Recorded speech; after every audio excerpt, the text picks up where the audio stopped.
Hi friends, బాగున్నారా అందరూ? మేము ఈరోజు అరటికాయల ఫ్రై చేయబోతున్నాను. తొక్క గీకాలి మంచిగా. తొక్క గీకిన తర్వాత కట్ చేసుకోవాలండి. కట్ చేసుకోవాలి. ఈ అరటికాయల ఫ్రై అనేది చాలా టేస్ట్గా బాగుంటుంది. స్టవ్ వెలిగించి గిన్నె పెట్టి ఒక గిన్నెలో అరటికాయలు చిటికెడు పసుపు చిటికెడు ఉప్పు వేసి మంచిగా కలుపుకోవాలి. పక్కకు పెట్టేసుకోవాలి. ఇక కడాయిలో కొంచెం నూనె పోసి జీలకర్ర ఆవాలు వేసి అవి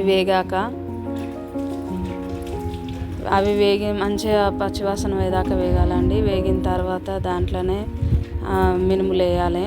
మినుములు వేసిన తర్వాత కొంచెంసేపు మంచిగా వేగినాక పచ్చిమిర్చి వేయాలి. పచ్చిమిర్చి మంచిగా ఎర్రగా అవుతుందండి. పచ్చిమిరపకాయలు అయిపోగానే అందులోనే కొంచెం ఉల్లిగడ్డ వేయాలి. ఒక ఉల్లిగడ్డ వేయాలి, కొంచెం కరివేపాకు వేయాలి. మంచిగా కలుపుకోవాలి. మంచిగా కలుపుకున్నాక అల్లం ఎల్లిగడ్డ పేస్ట్ వేయాలి. మంచిగా అది పచ్చివాసన పోయేదాకా కలుపుకొని మళ్ళీ పసుపు వేయాలి. పసుపు వేసిన తర్వాత మంచిగా కలుపుకోవాలండి. మంచిగా కలుపుకొని ఇప్పుడు అరటికాయలు పక్కన పెట్టుకున్నాం కదా, తీసి దాంట్లో వేసి మంచిగా కలుపుకోవాలి. ఇది ఆరోగ్యానికి చాలా మంచిదండి అరటికాయలు. పిల్లలు అయితే పొద్దున్నే పరగడుపున తింటే చాలా మంచిది అరటికాయలు. అది జ్యూస్ ఇట్లా వేసుకొని తాగొచ్చండి.